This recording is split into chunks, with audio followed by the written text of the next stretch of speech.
Birds gotta fly, fish gotta swim, dogs need to be taken for a walk. As you can see, my handsome pooch is not too happy in her beautiful new raincoat, nor is she happy about being tethered to this very random, that's probably not random at all, metal pole I discovered in my favourite spot in the forest. Call this Jasmine's Corner. Anyway, I made a video like this a few days ago, but I was holding the dog and she kept tugging me away, and the video stopped. So eventually I gave up. You know what? I should never give up. And so the next time it rained, it was almost like destiny spoke to me and said, come on out and do that video again, and this time solve the problem that stopped it the last time. Hence the beautiful pole, which means I am hands-free. I can make this video. So what is this video about? Like a lot of these videos, it's more for my own benefit than anybody else's. But I'm standing out here walking the dog, and I'm feeling guilty. I'm feeling guilty because I'm making this video. And I shouldn't feel guilty. I mean, dogs got to get walked sometime, and it's pouring with rain, and nobody else wanted to do it, and I was happy to. I'm feeling guilty about making this video. My insides are screaming. You shouldn't be walking the dog. You shouldn't be making a video. You should be back at your desk doing work. Although this walk has actually been very good for me in terms of the work that I've been doing, because it's allowed me to like prioritize and plan and stuff. Sometimes getting out of that working space is very important.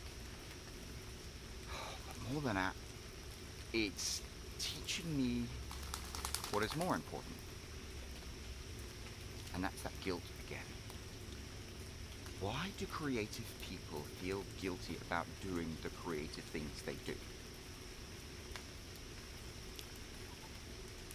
It's one of the sources of the blockages we have.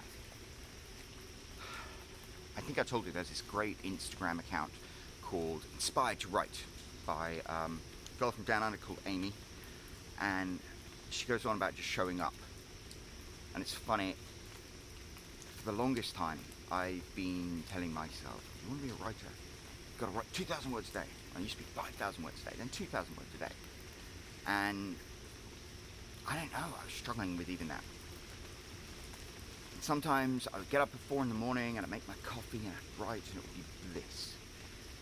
And other times I would wake up in the morning and I would lie there, staring at the ceiling, unable to move, feeling guiltier and guiltier as the clock ticked by until it became 7 o'clock and the kids got up.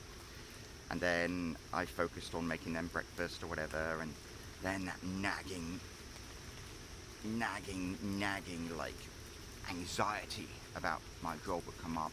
So I was like, okay, today will be a non-writing day, and I would go and focus on my job, because we are conditioned to always put other people's needs before our own. But the thing is, we can't do that, because our needs are often what other people really need us to do and to be. And the things they think they need us to do and to be aren't what they need, and they're not what we're good at. What we're good at.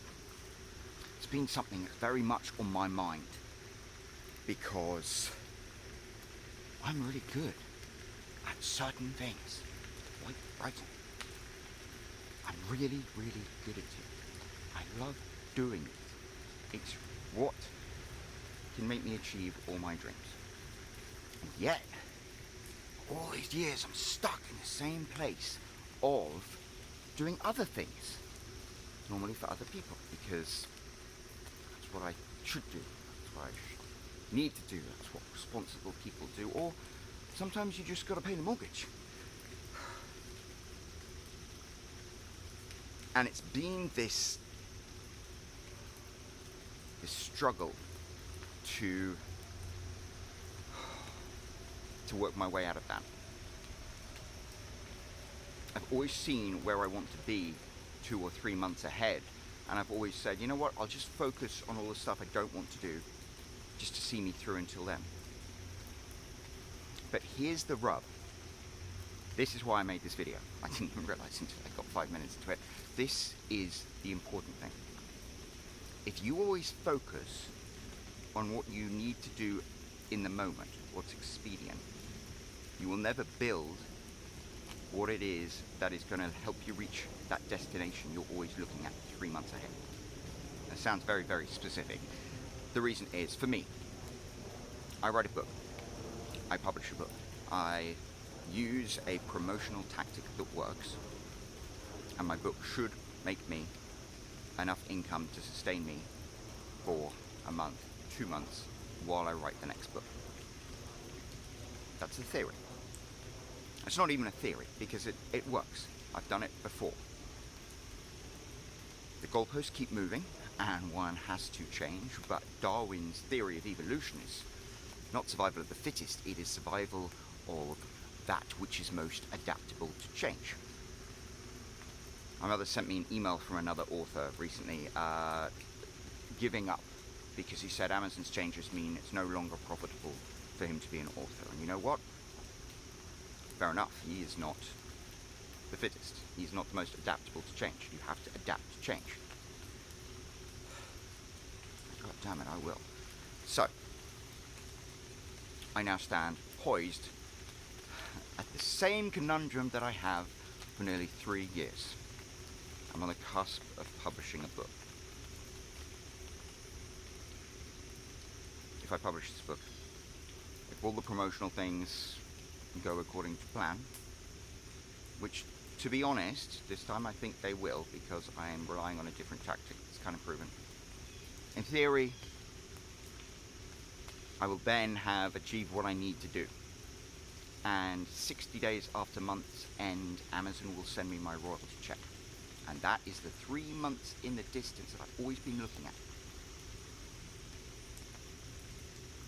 And it's taken me a while to get there. February the 8th this year, I published my last novel.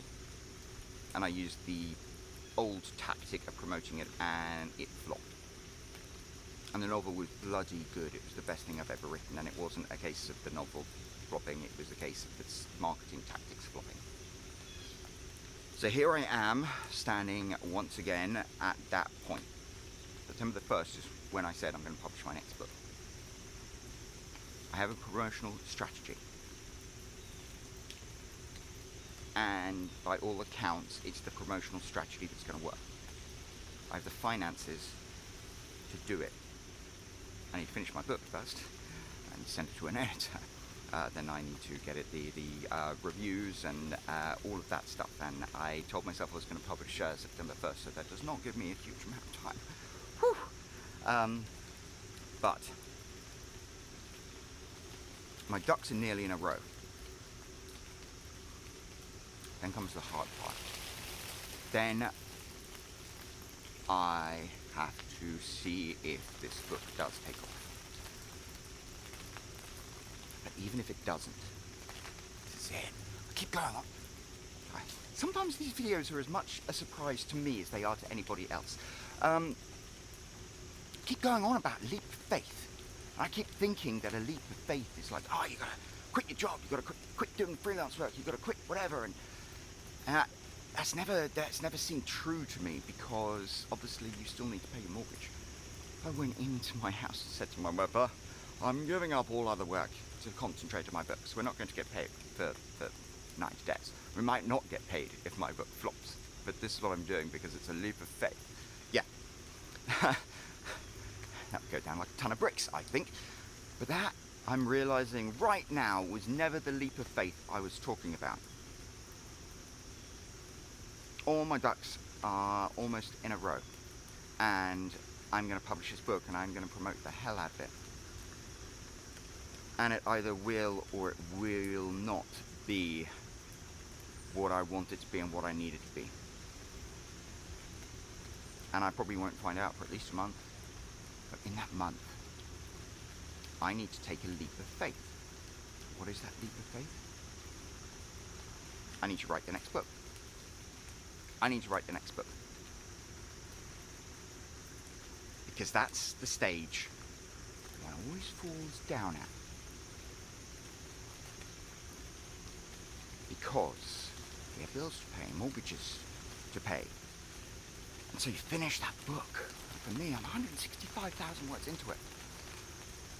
I've been writing it full time since like April or something, but I've been working on it for a year.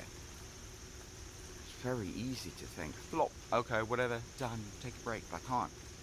This is the leap of faith. I have to then leap onto the next book. And not just the next book series. The books I'm going to write under my own name. I need to jump on that and take a leap of faith that it is going to work out. Now, if you're a creative person, you need to do that as well. You need to commit to it even if you don't think it's going to work out. Because unless you do, it's never going to work out. And what are you going to lose? It doesn't. Take a leap of faith. I've been living a kind of purgatory for almost a year now.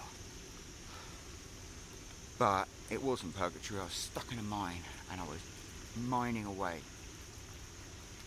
And I'm hoping that I'm going to find my first batch of diamonds or gold or whatever, but then you've got to keep mining. Because when all of those different parts of the system come into play and you reach that destination, you've seen 3 months in the distance all the time, you already want to be 3 months ahead of the destination. You want to be at 3 months ahead of that.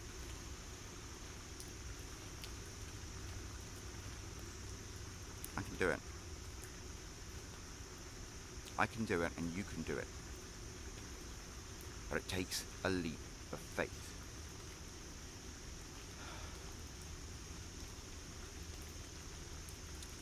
The problem is, the reason we feel guilt about doing what it is that we creatively want to follow is because everyone else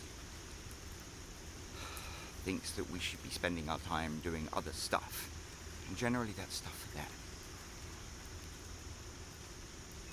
It's funny, I posted a quote the other day from Ayn Rand, who's a very controversial author, and it was, you can't say I love you without first saying the I. And that ties into the whole idea of you can't fill from an empty cup. So Ayn Rand calls it rational selfishness. People hate it. But unless you meet your own needs, no one else can... You can't meet the needs of anybody else. I mean, you can for a short time, but you are going to burn out and die. You need to meet your own needs first. You need to have your own survival first before you can help anybody else out. And the thing that creative people struggle with is other people tell them what it is that they need to do, but deep down we have this thing that we need to create and put out there in the universe, and we feel guilty doing it because other people tell us that we shouldn't. Other people tell us we're being selfish for pursuing it. But what you have to do is realize that if you don't do this, then you will regret it for the rest of your life. And if you don't do it, then it will be like that, the rat's teeth that grow and grow and grow until they pierce your skull. Because that's why writers are always seen as crazy people. Because we hear the sound of trumpets, we have this thing that we have to do, and other people don't understand it, and they think we're crazy because we pursue it so hard. But we pursue it so hard because it's the only thing that's stopping us from being crazy.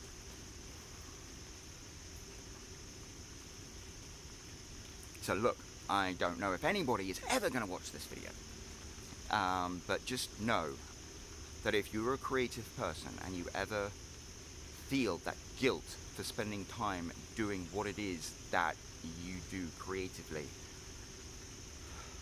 you can't let it. And you don't feel guilt because you feel guilty. You feel guilt because you got conditioned to feel guilty. Because you had a lifetime of people who don't hear the trumpets that we do, telling you not to do what you need to do, that burning need inside of you to do. But you have to. You have to. Nobody ever questions a priest when they say, I became a priest because it was my calling. But look, as a creative person, as a writer, that's your calling. What you have inside of you is something that the world and the universe needs. It's your calling. And maybe just like religion, you can't be a saint unless you're dead. Maybe the whole thing of being a writer or a creative person is that we have to be that crazy delusional person, and we have to suffer the slings and arrows of people who don't hear the same trumpet music that we do. But it's worth it. It's going to be worth it. The sense of accomplishment I'm going to feel when I have a paperback copy of my new book in my hand is going to be amazing. Whether it is a success or not. It's been a year of my life, and it's been part of my heart and my soul. And I've gone through the journey that these characters went through. And it means something really, really special to me. And I think there is maybe one person out there who's going to read it that it means something to them too. So I need to put it out there in the universe. And then I need to put the next one out there in the universe. And the sci-fi one. And the spy ones. Oh, and the other ones. I've got so many books I want to write. I need to take a leap of faith, because you know what's going to happen? What could happen is it all goes wrong.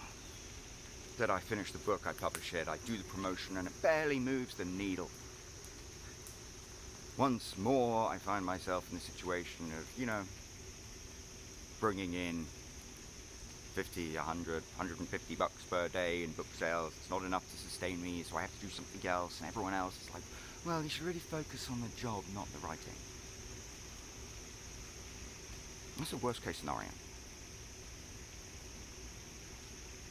You know what could happen? What could happen is it could go right. What could happen is it could go right. And then I will have the freedom to continue down this path, to write the next book in the series, to write the sci-fi book, to write the spy book, to write the other book.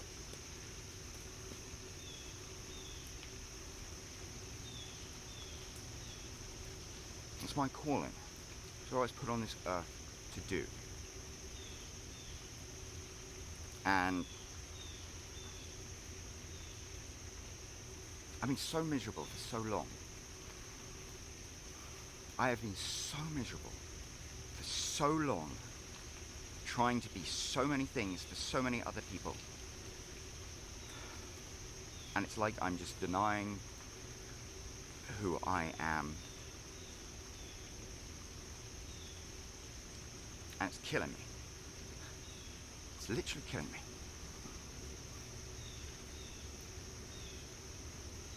But here's the final thing I shall say in this long rambling video that has no point. Somebody left a comment on one of my videos the other day. Hi, if you're watching this one. They said, look, you make a video every week and barely anybody watches them. Why do you do it? And it is because I make these videos for me as much as anybody else.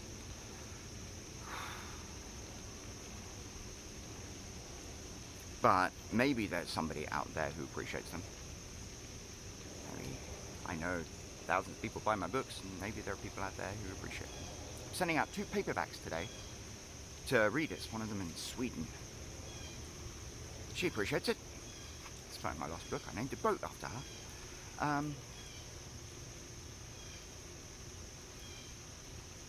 It takes a leap of faith. But here's the thing. I'm miserable. I'm really fucking miserable, excuse my French. I've been miserable for, well over 2 years because of this struggle to balance what it is everyone tells me I should be doing and what it is I know I need to be doing.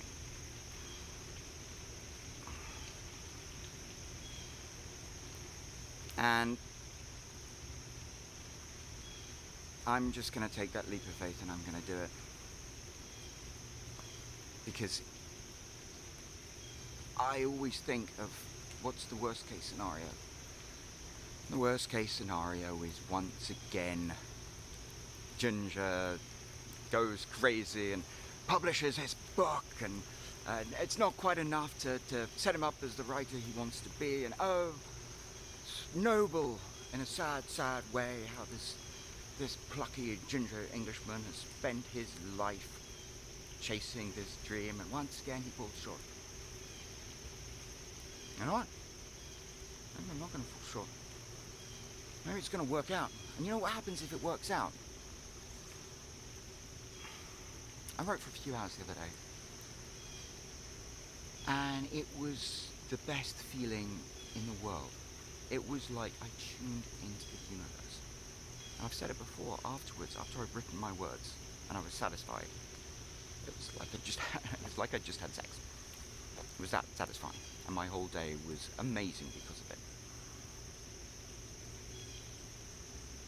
And sometimes I don't even want to start writing because I'm scared of how I'm going to feel halfway through when somebody disturbs me and asks me to do something, or how I'm going to feel towards the end when I'm like, I need to stop writing and do this work.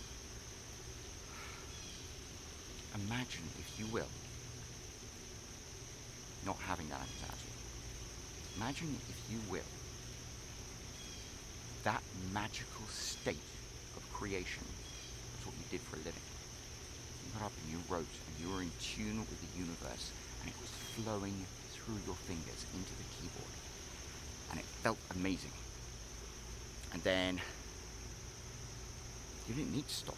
You didn't need to do anything for anybody else. You could just continue doing it. But here's the thing. You continued doing it, and it helped you achieve what it is you always knew deep down in the pit of your heart that you could do. But that meets the needs of everybody else who's been naysaying you for all these years. Imagine it. And that's not a ridiculous fantasy. That's somewhere I've been. And that's somewhere there are literally thousands of authors who are at right now. That could be me, that could be you, that could be any of us. We just need to take that leap of faith. We know better than all those people telling us that we can't and we shouldn't. Because that's what the music tells us. That's what the trumpets tell us. They tell us that there is something out there in the universe that has chosen us to share it with the world. That's our purpose. And if we do that, we will be rewarded. We will be rewarded by being able to support our family, by being able to pay our bills, by being able to make people happy who read our books. But more importantly than that, we will find and pursue and fulfill our purpose. And it will give us the only chance of satisfaction and inner peace and happiness we will ever have. And believe me, that is worth it for you, that is worth it for everybody around you. So, take that leap of faith. Take that leap of faith with me. I am now going to wrap this up. I am now going to go and return to the pedestrian world, and I haven't even done my words yet, but for some reason it seemed more important to put this out there into the universe today. So whoever watches this, I hope it provides some meaning to you. And thank you, it provided some meaning for me to make it. Now, I'm going to take my dog-chewed hat and my hat-chewing dog back home and get on with the day. Thank you. Goodbye. I will see you again soon.